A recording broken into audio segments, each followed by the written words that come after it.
Nous allons rester donc toujours dans notre thématique des données complémentaires. Alors cette fois-ci, on va passer sur les données complémentaires qui concernent tout ce qui est chiffrage au chantier. Donc ici, c'est le même principe, on va voir plusieurs tutoriels pour que ensuite, eh bien effectivement, quand on va créer notamment les clients, ici toutes les familles seront renseignées. Et au niveau donc des éléments et aussi des documents de vente, on peut demander à calculer automatiquement les quantités ou un prix de vente ou un prix d'achat.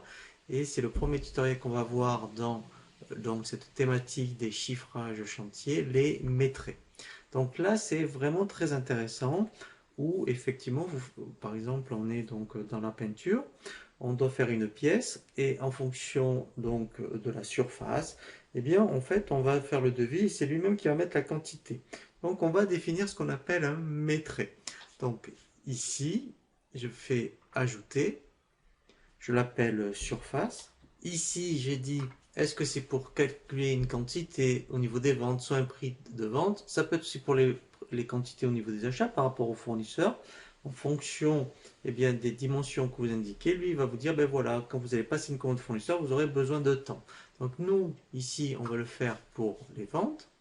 Donc là, en fait, je vais définir mes variables dont j'ai besoin, mais je pourrais très bien aussi aller chercher des variables pré-renseignées, donc qui sont dans le logiciel.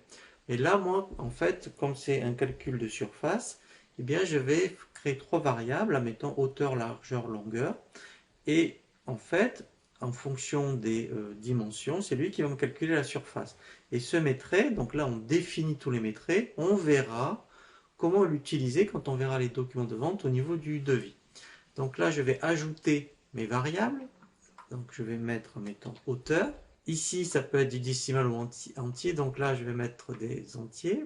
Je vais créer aussi ma variable ici, largeur, même principe, donc des entiers, et une dernière ici, hauteur. Donc là, dans un premier temps,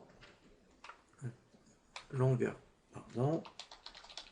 Voilà, donc là, dans un premier temps, je définis mes variables. Après, ici, il faut définir ma formule. Donc là, en fait, vous voyez que quand on crée les variables, ici, il les a donc rajoutées.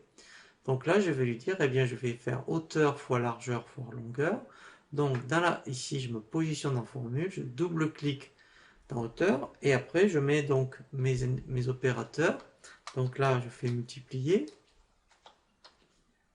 ensuite je double-clique par largeur, multiplier par longueur. Donc là en fait mon métrait est terminé, je fais enregistrer et je vais donc le tester.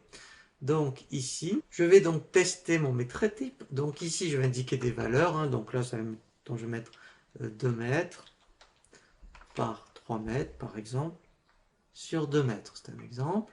Je fais donc tester. Voilà. Donc là, il m'a fait le calcul. Et là, si j'étais dans un devis, cette valeur irait directement donc dans la colonne quantité. Voilà. Donc c'est pour ça que c'est très intéressant de calculer, donc de définir des métraits types. Comme ça, dès que vous êtes chez un client, vous prenez les informations et automatiquement, eh bien, lui, il vous met donc les informations dans les devis.